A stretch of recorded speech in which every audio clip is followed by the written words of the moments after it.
Assalamu alaikum, dear students. Our last topic was fluid motion, in which we have studied fluid rotation, and now we are going to discuss about fluid deformation.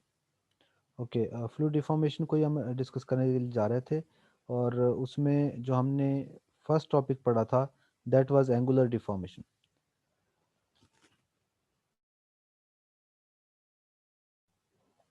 Angular deformation को कैसे हम discuss करेंगे जी? तो angular deformation को discuss किया था हमने previous topic में ही, जब डिस्कशन हो रही थी। तो प्रीवियस टॉपिक के डिस्कशन में हमने ये कहा था कि डेल्टा एक्साई जब फ्लूइड डिफॉर्म हुआ था तो उसमें लीनियर जो हमारे पास रोटेशन भी थी और एंगुलर डिफॉर्मेशन भी थी। तो उस वक्त हमने एंगुलर डिफॉर्मेशन जो मैयर की थी that was delta alpha plus delta beta, और डेल्टा अल्फा की और डेल्टा बीटा की दोनों की value theta is equal to l over r का फार्मूला यूज करते हुए डेल्टा अल्फा और डेल्टा बीटा की वैल्यूज को भी हमने फाइंड आउट किया था। उसी से डेल्टा ईटा और डेल्टा एक्साई, सिर्फ फर्क इतना था कि जब हम जो रोटेशन की बात कर रहे हैं तो उस वक्त half del alpha minus del beta की बात की थी। इस फार्मूले के अंदर डेल्टा अल्फा और डेल्टा बीटा की वैल्यूज को सब्स्टिट्यूट किया गया था। अब चूंकि डिफॉर्मेशन की बात हो रही है तो हम delta alpha plus delta beta के अंदर वैल्यूज को सब्स्टिट्यूट कर रहे हैं। ओके, ये वैल्यूज जब सब्स्टिट्यूट की तो हमारे पास एक्स वाई प्लेन की जब बात आई तो partial v over partial x plus partial u over partial y result आया। और इस रिजल्ट को आप लोग किस तरह देखते हैं? हम इसको ऐसे देखते थे कि जिस वक्त हम एक्स वाई प्लेन की बात कर रहे हैं तो डेरिवेटिव भी विद रिस्पेक्ट टू एक्स और वाई आते हैं। दूसरी बात, जब derivative with respect to x है तो ऊपर हमारे पास वाई कंपोनेंट ऑफ वेलोसिटी है, जब derivative with respect to y है तो एक्स कंपोनेंट ऑफ वेलोसिटी है। ये भी एक फर्दर उसके अंदर एक चीज थी। अच्छा, इसी तरीके से rate of angular deformation in y z plane और जी एक्स प्लेन, ये तीनों चीजें आ गई। और उसमें इन दो जो तीनों की हमने वैल्यूज को फाइंड आउट किया that was rate of angular deformation. और सेकंड चैप्टर में हमने कहा हुआ है कि जो शेयर स्ट्रेस है that is proportional to rate of deformation, जो कि d u over d y के इक्वल भी होता है। अच्छा, अब हम इसको जो एंगुलर डिफॉर्मेशन का ये जो फार्मूला यूज किया है इसको हम अपने एक एग्जांपल में यूज किया था, बल्कि ये वाली एग्जांपल भी मैंने आप लोगों को जो है वो यस, वेल वेल वेल, इसको हमने एग्जाम्पल को भी इवन किया था यूज। तो लीनियर डिफॉर्मेशन था आज का हमारा टॉपिक। वेल, लीनियर डिफॉर्मेशन, तो लीनियर डिफॉर्मेशन में क्या है? हमने एक बात की कि जिस वक्त एंगुलर डिफॉर्मेशन आ रही है तो एंगल वेरिएशंस आती हैं, तो तब हमारे पास किस टाइप की वेरिएशंस आए?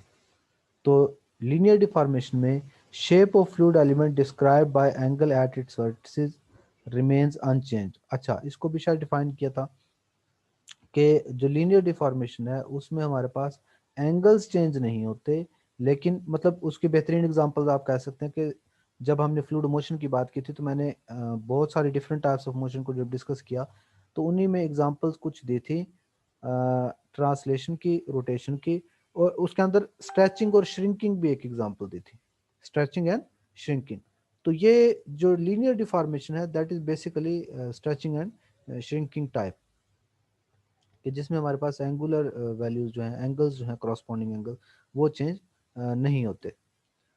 अच्छा, changes in length of the side में produce changes in volume of the element, और इसी तरीके से जिस वक्त हम लेंथ ऑफ साइड्स को चेंज करेंगे तो ऑब्वियसली वॉल्यूम के अंदर भी चेंजेस आ जाएंगे। और rate of local instantaneous volume volume dilation is given as, और उस वक्त हमारे पास जो वॉल्यूम चेंज आएगी, यहाँ पर वॉल्यूम डायलेशन से मुराद है कि चेंजेस इन लेंथ की वजह से चेंजेस इन वॉल्यूम जो आएगा तो उस इंक्रीज्ड वॉल्यूम को वॉल्यूम डायलेशन बढ़ने को, जो वॉल्यूम बढ़ेगा जिस वक्त हम यानी कि कह लें लेंथ की साइड को इंक्रीज करेंगे तो उस वक्त उसी के हिसाब से वॉल्यूम जो है वो इंक्रीज होगा। वेल, पार्शियल और पार्शियल एक्स प्लस, तो वॉल्यूम डायलेशन रेट क्या होगा, पार्शियल और पार्शियल एक्स, पार्शियल वी और पार्शियल वाई, पार्शियल डब्ल्यू और पार्शियल जी, जो कि डेल डॉट वी है। और ये वही चीज़ है जो हमारे पास कंटिन्यूटी इक्वेशन बनती थी, लेकिन उस सूरत में इनकम्प्रेसिबल फ्लो में जो कंटिन्यूटी इक्वेशन या कंजर्वेशन ऑफ मास जो है वो किस फॉर्म्स में आ जाती थी, del dot v is equal to zero, यानी कि वॉल्यूम डायलेशन जो है वो नेट वॉल्यूम डायलेशन जो है, नेट वॉल्यूम चेंज जो है that is equal to zero. आज उससे रिलेटेड हम जो है वो एग्जांपल जो है वो करने लगे। The velocity field v is equal to axi minus ayj represents a flow in a corner, flow in a corner. Flow in a corner obviously जहाँ पे आप लोगों के पास साइड पे वॉल्स हों वहाँ पर कॉर्नर जनरेट लेट सपोज करवाया हो उसने, where a is equal to 0.3 per second and the coordinates are measured in meters, और जो coordinates हैं उनकी मेजरमेंट किसमें है, मीटर्स में है। A square is marked in the fluid as shown in at time t is equal to 0। ये time t zero पे स्केयर बना दिया है जी। Time t is equal to zero पे जो फ्लूइड सिचुएशन है, जो फ्लूइड सिचुएशन है वो ये है हमारे पास time t is equal to zero पे। Evaluate the new position of the four corner points when the point A has moved to x is equal to 3/2। A जो है ना, इसका x कंपोनेंट 1 था ना, अब 1 की बजाय 3/2 यानी कि 1.5 हो गया। A पॉइंट यहाँ से उठ के यहाँ आगे कहीं पे आ गया है आफ्टर टाउ सेकेंड्स, और कितने सेकेंड्स के बाद, tau. Rate of linear transformation in x and y direction भी आप लोगों ने बताना है। और जो नया, ऑब्वियसली जब एक कंपोनेंट चेंज हुआ है तो उसके अंदर जो है नेट वॉल्यूम डायलेशन, उसके अकॉर्डिंग कुछ ना कुछ उसके अंदर बाकी कंपोनेंट्स में चेंज हुई होगी, तो उसको A prime B prime C prime D prime का नाम दे दिया कि नई पोजीशन लेट्स सपोज ये थी, उसको ये t is equal to tau पे पोजीशन थी, a b c d t is equal to zero पे थी। इन दोनों को आपस में कंपेयर करें इनके एरिया को, और इसके इस रिजल्ट के बारे में जो है वो डिस्कस करें। अच्छा, पहले आपने ये डायग्राम बना ली कि लेट्स सपोज ये था मेरे पास, ए जो है ए से ए प्राइम पे चले गए। अब ए प्राइम आपको नहीं पता, आपने बस एक्स कंपोनेंट ए 1.5 रखना है, ये ऊपर नीचे जा सकता है क्योंकि वाई की वैल्यू के बारे में कोई बात बताई नहीं गई। अच्छा, वाई की वैल्यू के बारे में कुछ नहीं बताया, तो इसका मतलब ए जो है, ए के सामने भी ए प्राइम हो सकता था, नीचे ऊपर जा सकता था, लेकिन रहेगा 1.5 के सामने ही, रहेगा 1.5 के सामने ही।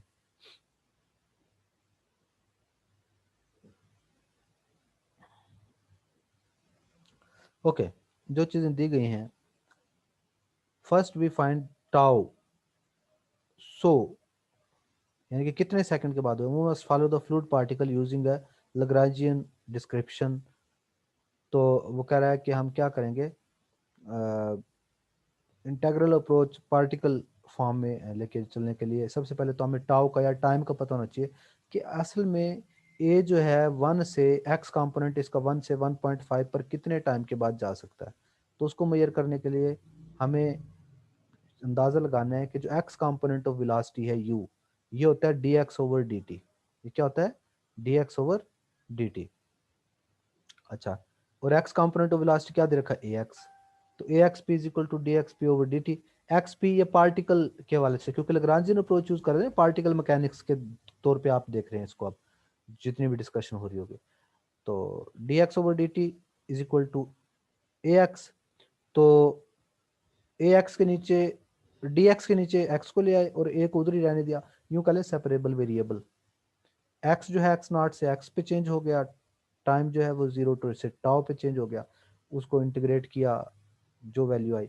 अच्छा, अब ln of x over x not, x over x not क्या, बाद वाला एक्स जो है वो 3/2 है, पहले वाला एक्स जो था वो 1 था, तो 3/2 ओवर 1 क्या बनेगा, 3/2। ए की वैल्यू हमें दी ही गई थी उसके अंदर ही, क्वेश्चन के अंदर, तो इस पे डिवाइड कर दिया है तो 1.35 सेकंड। इसका मतलब ये हो गया कि ये जो सारे का सारा प्रोसेस हुआ है जिसमें ए अपनी पोजीशन एक्स कंपोनेंट 1 से 1.5 पे ले गया, तो ये सारे का सारा काम कितनी देर में हुआ है जी? ये सारे का सारा काम 1.35 सेकंड्स के अंदर हो गया हुआ है। अच्छा, y कंपोनेंट ऑफ वेलोसिटी से हमें dy ओवर dt से y का रिलेशन या y ओवर y नॉट का रिलेशन फाइंड आउट करने की कोशिश करते हैं। अब टाउ का तो पता चल गया हमें कि टाइम क्या था, 3/2। नहीं, टाइम था 3/2 नहीं, ये है 1.35। टाउ की जगह पे 1.35 और ए की जगह पे 0.3 और y नॉट की जगह पे 1। तो y की वैल्यू जो है, क्रॉसपॉन्डिंग y की वैल्यू अब हम फाइंड आउट कर सकते हैं। तो ये लीजिए, यहाँ पर उसने टेबल ही अब बना दिया, क्योंकि अब हमारे पास टाउ की वैल्यू आ गई।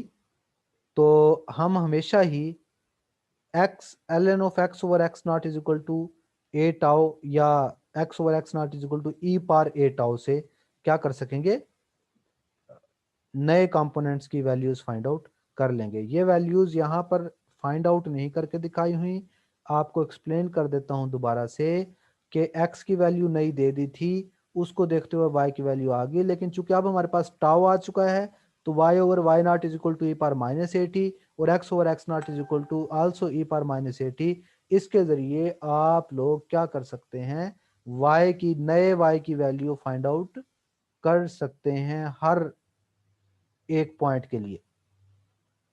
तो हर एक पॉइंट के लिए हमने नए एक्स और वाई की वैल्यूज फाइंड आउट कर ली। अब चूंकि आप लोग इस बात को अंडरस्टैंड कर पाए नहीं, ये बात सुनने के लिए मैं आप लोगों को ना अनम्यूट करने का ऑप्शन दे देता हूँ, सो दैट कि आप लोग कोई क्वेश्चन पूछना चाहे तो पूछ सके। जी बेटा, कोई पूछना चाह रहा है क्वेश्चन?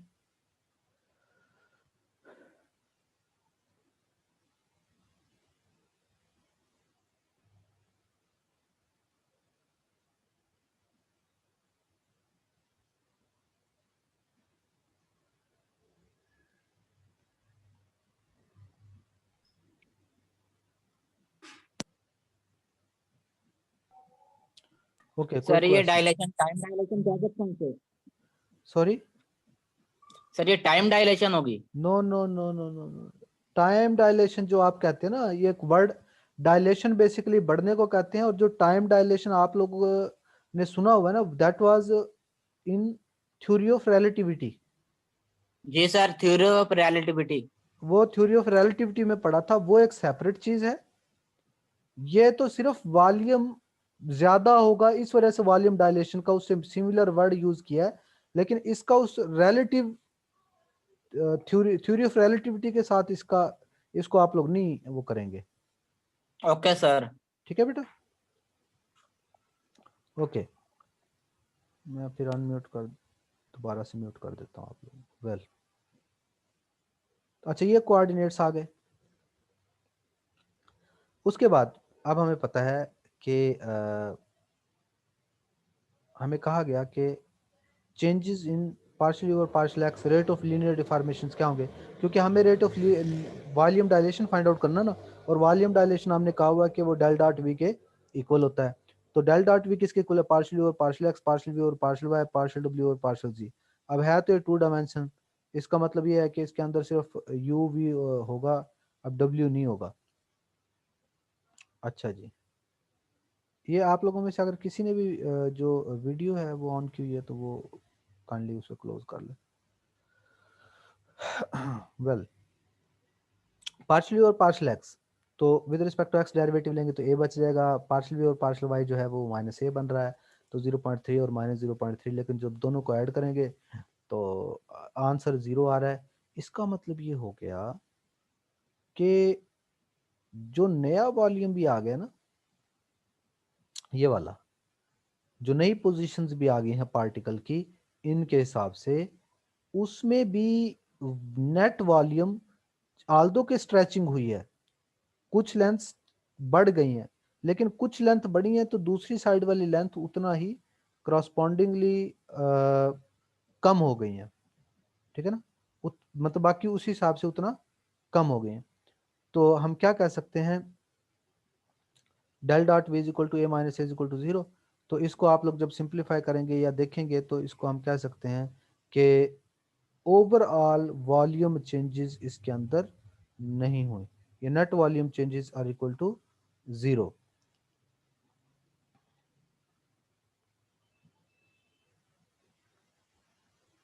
मैं मैसेज पढ़ रहा हूँ आप लोगों को, सिर्फ एक मिनट।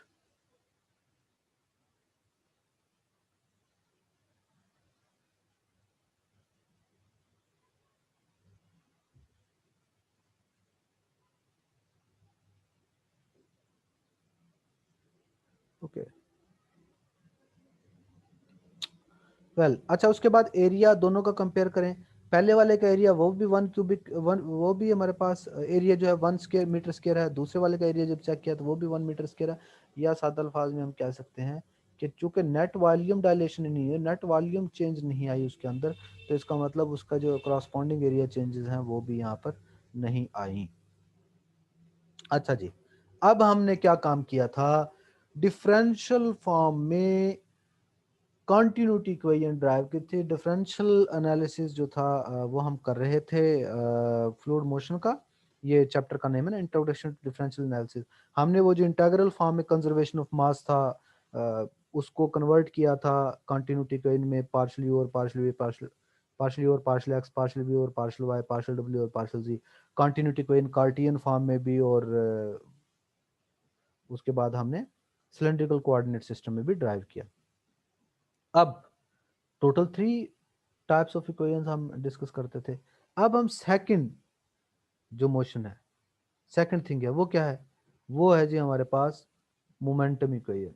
सेकंड गवर्निंग इक्वेशन अब हम ड्राइव करने लगे हैं डिफरेंशियल फॉर्म में मोमेंटम इक्वेशन के नाम से। A dynamic equation describing fluid motion may be obtained by applying Newton's second law to a particle. Newton second law को डिस्क्राइब करने के लिए एक इक्वेशन जो है वो आप लोग ला सकते हैं। कौन सी? सेकंड से, न्यूटन सेकंड लॉ के जरिए। न्यूटन सेकंड लॉ क्या था? F is equal to d p over d t. अच्छा, ये बात तो आप लोगों को पता है ना कि ये F is equal to d p over d t जो है, ये F is equal to m में से ही आती है।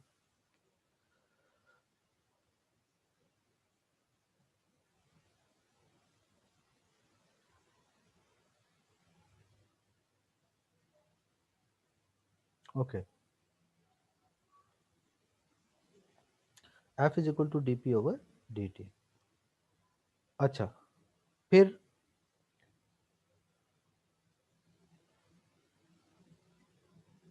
where the linear momentum p of the system is given by where p is equal to integral v dm.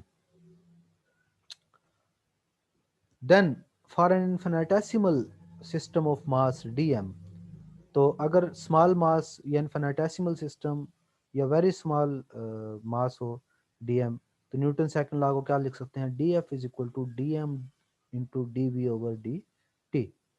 अच्छा, इसमें जो ये d v over d t है ना, having obtained an expression for the acceleration of the fluid element of dm moving in a velocity field, we can write Newton's second law as vector equation. अच्छा, अब यहां पर जो बात हो रही है ना, m dv over dt, dv over dt m a के हिसाब से, तो ये जो एक्सेलरेशन था जो कि d v over d t था, अब यहाँ पर जो हमारी विलासिटी है वो किसी एक कोऑर्डिनेट पे डिपेंड नहीं कर रही, या यहाँ पर जो विलासिटी है वो सिंपल विलासिटी नहीं है, बल्कि क्या है, ये हमारे पास फील्ड विलासिटी है। और फील्ड विलासिटी है तो ये सिर्फ एक कोऑर्डिनेट पे डिपेंड कर रही, बल्कि तमाम फील्ड वेरिएबल्स पे डिपेंड कर रही है, एक्स वाई जी और टी के ऊपर। तो फिर इसका जो डेरिवेटिव होगा d v over d t, वो भी capital d v over d t होगा। ठीक है, तो उसको capital d v over d t हमने लिख दिया।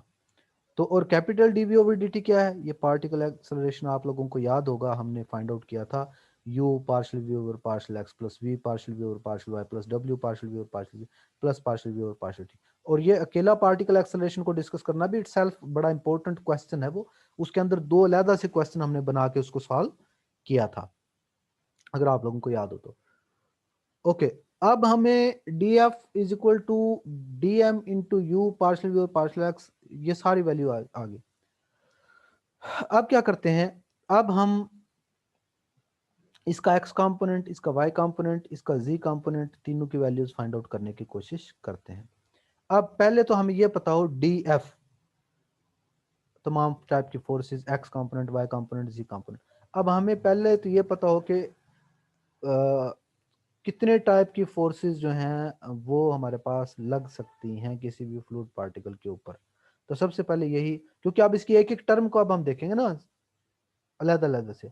तो forces acting on fluid particle, recall that the force acting on a fluid element may be classified as body forces and surface forces। अच्छा, बॉडी और सरफेस फोर्सेस की definition जल्दी से बताएं मुझे।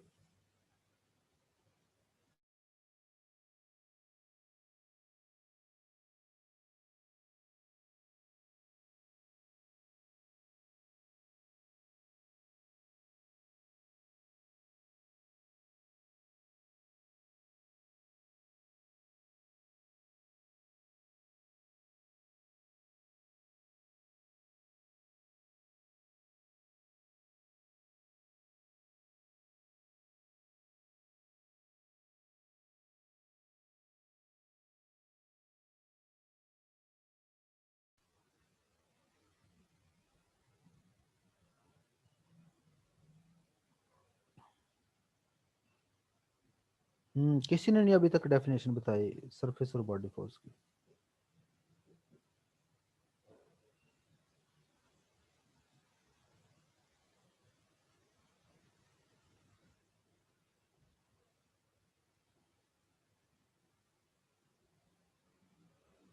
भाई मैंने आप लोगों से क्वेश्चन पूछा हुआ है, क्वेश्चन पुट किया है, सरफेस फोर्स और बॉडी फोर्स को डिफाइन करें। या सरफेस और बॉडी फोर्स को अगर आप लोगों ने पढ़ा है तो क्या थी वो, कौन सी फोर्सेस थी सरफेस फोर्स और कौन सी थी जो बॉडी फोर्स थी।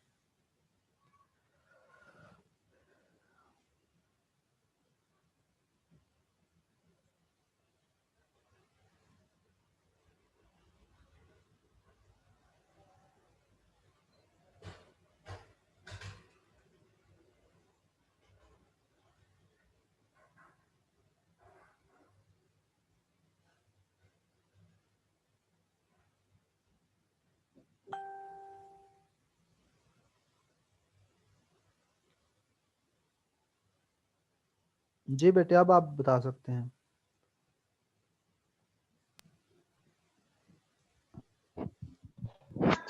अस्सलाम वालेकुम सर। सर वालेकुम सलाम। जी बेटे।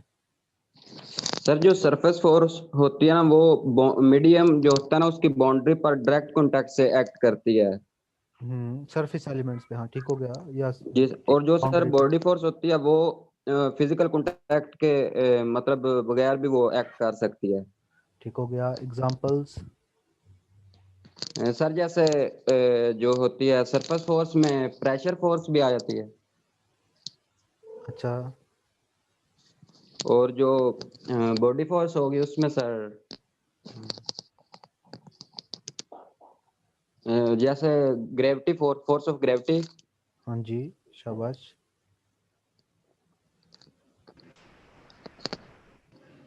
सर इलेक्ट्रिक फोर्स और मैग्नेटिक फोर्स भी आ इलेक्ट्रिक जाती है। फोर्स, मैग्नेटिक फोर्सेस, ये मैग्नेटिक फोर्स। जी सर। हाँ जी, ठीक है ना। जी सर। थर्मल इफेक्ट्स जो होते हैं, क्योंकि रेडिएशंस जी जो हैं, सर। रेडिएटिंग इफेक्ट्स जो होते हैं वो विदाउट डायरेक्ट कॉन्टैक्ट्स होते हैं। गुड, ठीक हो जी गया। Sir. Recall that the forces acting on a fluid element may be classified by a body force and अच्छा, अब आप लोग ना अपने आप को म्यूट ही रखेंगे, अनम्यूट कर सकेंगे। मैंने ऐसे किया हुआ है, लेकिन वो अननेसेसरी बार बार अनम्यूट करेंगे तो फिर वो बाकियों को डिस्टर्बेंस हो जाएगी, फिर मुझे सबको म्यूट कर। ये मैं आप इस तरह रख रहा हूँ कि आप लोग अनम्यूट कर सकें किसी भी टाइम, ताकि आपका अगर कोई क्वेश्चन हो तो आप बोल के कर सकें। ठीक है, ओके। इसको कहता है कि बॉडी फोर्स और सरफेस फोर्स में क्लासिफाई किया था। Surface forces include both normal forces and tangential forces. अब जो सरफेस फोर्सेस हैं इसके अंदर नॉर्मल फोर्सेस भी होती हैं और टेंजेंशियल फोर्सेस भी होते हैं। We shall consider the x component of the force acting on a differential element of the mass d m and volume. अब हम सबसे पहले एक्स कंपोनेंट की सिर्फ बात कर रहे हैं, जो कि किसी भी डिफरेंशियल एलिमेंट के ऊपर एक्ट कर रहा है। और वॉल्यूम क्या है जी उसका, जो डिफरेंशियल एलिमेंट है, dx dy और dz। only those stresses that acts in the x direction will give rise to the surface force in the x direction। अच्छा, अब याद रखिएगा, जब भी फ्लूइड पार्टिकल x डायरेक्शन में मूव करेगा तो सिर्फ वही स्ट्रेसेस जो कि x डायरेक्शन में एक्ट कर रहे हैं वही x डायरेक्शन में फोर्स लगाने के भी रिस्पॉन्सिबल होंगे।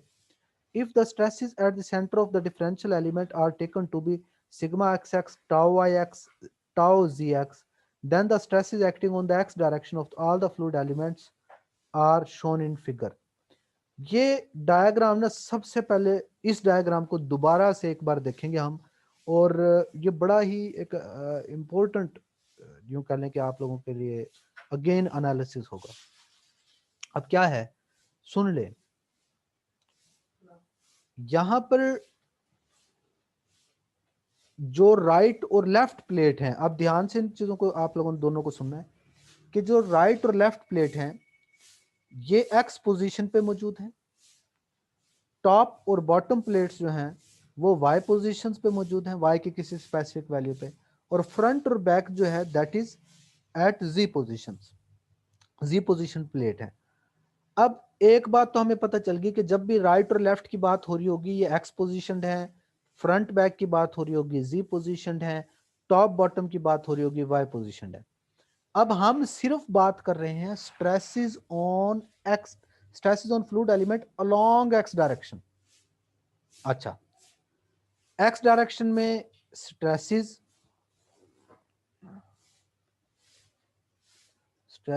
On x direction, stresses in x direction कहेंगे।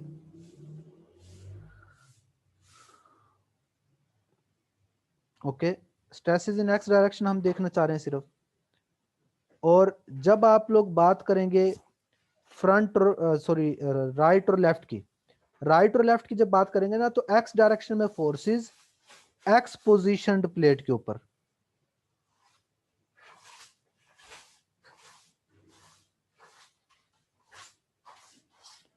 तो एक्स डायरेक्शन में एक्स पोजीशन वाली प्लेट के ऊपर जो लगने वाले स्ट्रेसेस होंगे ना उनको हमने नाम दे दिया सिग्मा का, नॉर्मल स्ट्रेसेस का।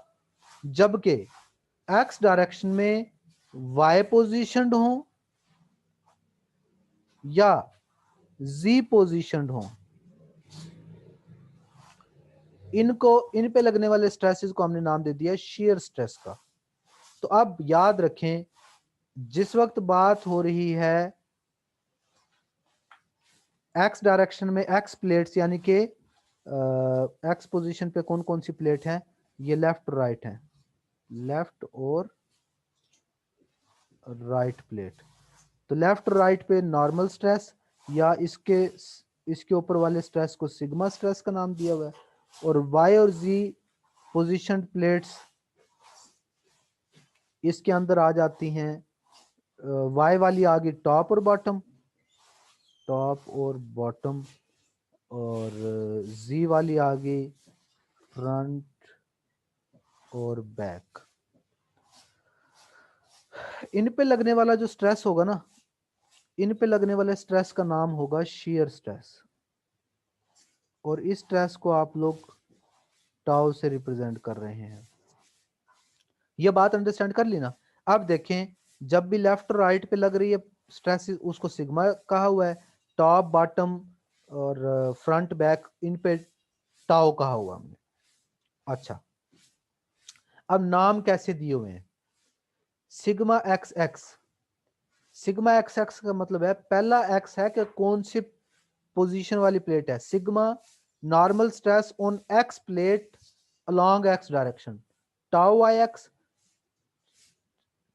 shear stress on y positioned plate along x direction। अच्छा, फिर मिडल पॉइंट पे इन स्ट्रेसेस की जो वैल्यूज हैं वो sigma x x, tau y x और टाउ जी एक्स हैं, ये दरमियान में है, सेंटर पे है। जब ऊपर जाएंगे, जब ऊपर जाएंगे तो किसके लिहाज से चेंज आ रही है, वाई के लिहाज से, और पॉजिटिव डायरेक्शन में है, पॉजिटिव चेंज आएंगी up to the distance of dy over 2। Tau I X में changes tau I X over 2 Taylor series expansion से भी आ जाती है, और वैसे भी हमने ये कैलकुलेट करना सीखा था जी। ये बात हमने सीखी थी ना पहले।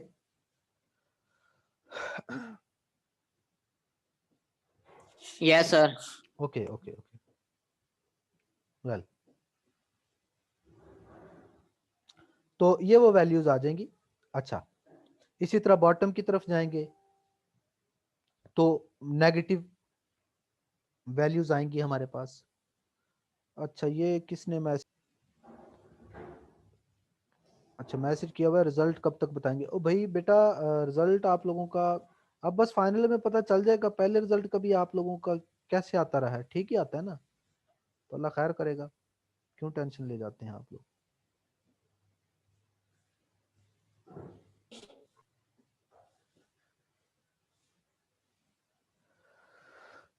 ओके ओके, वेल जी।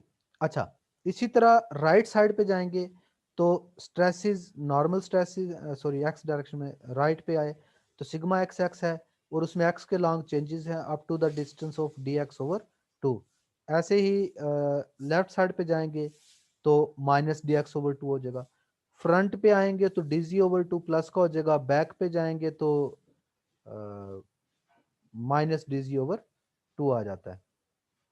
तो इस तरीके से हमें क्या पता चला, हमें ये पता चल गया कि फ्रंट बैक लेफ्ट राइट और टॉप बॉटम पे क्या इश्यूज हैं, क्या वैल्यूज हैं। अच्छा जी, ये जब हमें पता चल गई,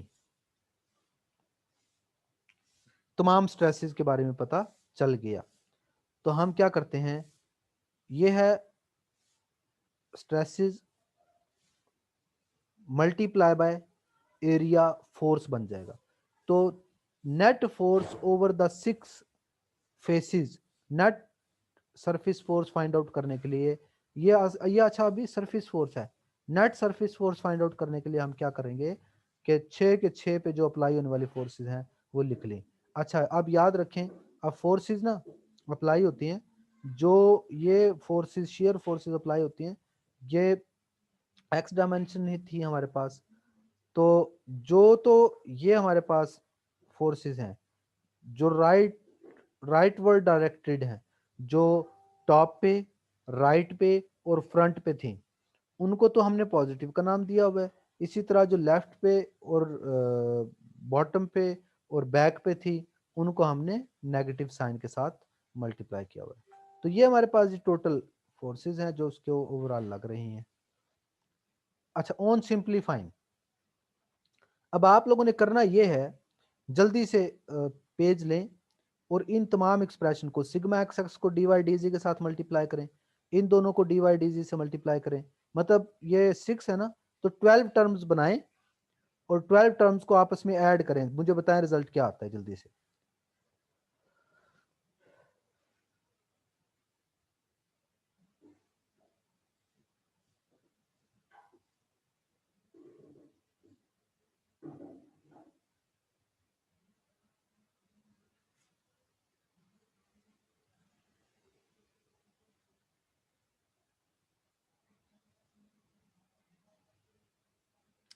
क्योंकि मैक्सिमम 2 मिनट लगेंगे आप लोगों के।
सलाम अलैकुम सर। वालेकुम सलाम जी। जी बेटे सर बोलो। हो गया सर। सर जिसका थ्रू हो वाई गया ना, एक्सिस हाँ करना वो है। जी सर पहली टर्म तो नहीं सारी नहीं, कैंसिल हो। हाँ इसको सिंप्लीफाई किया। अच्छा जी सर थ्रू और वाई क्या एक्सिस बना? करना है। सर जो था ना सिग्मा वाला, sigma x X over partial X आ गया प्लस पार्शियल टा Y X over partial Y plus partial टा जी एक्स और पार्शियल जी और साथ वॉल्यूम वाले एलिमेंट आ गए डी एक्स डी वाई और डी जी से। तो ये नीचे देखें, आप जो नजर आ रही है स्क्रीन पे, आपको यही वैल्यूज आई हैं। जी सर यही है। ये देखें, ये वाले सर हमारे जी पास सर 3 यही टर्म्स बच गई हैं, बाकी बाकी टर्म्स कैंसिल। बाकी टर्म्स जो हैं वो कैंसिल हो कैंसिल गई आउट। हैं। गुड, वेल, तो इसका मतलब ठीक हो गया ना। तो अब हम क्या करेंगे, ये आई थी सरफेस फोर्स। क्या आई थी ये? Surface force. अच्छा, जो बॉडी फोर्स होती है वो तो है ही हमारे पास, डेंसिटी मतलब mg, और मास होता है डेंसिटी मल्टीप्लाई बाय वॉल्यूम। तो रो और dx dy dz ये मास की जगह पे और g की जगह पे gx। ग्रेविटी ठीक है फोर्स ना? होती है, बॉडी फोर्स सिर्फ। हाँ जी, यहाँ पर हम ग्रेविटेशनल सिर्फ ले रहे हैं ना, मतलब ड्रैग फोर्स को निगलेक्ट कर रहे हैं, बाकी तमाम टाइप के फोर्सेस को इग्नोर कर रहे हैं हम।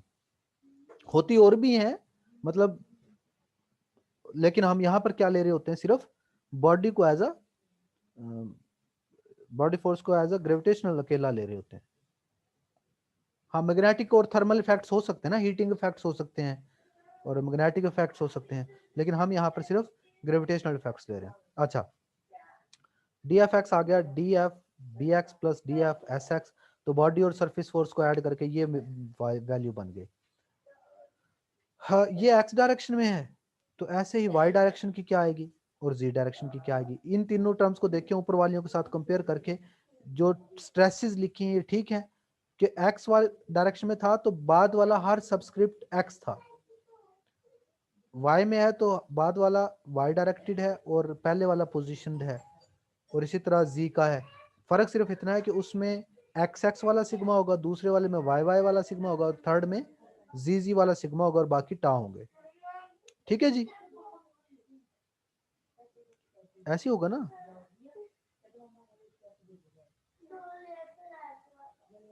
अच्छा, बोलते नहीं। Yes sir.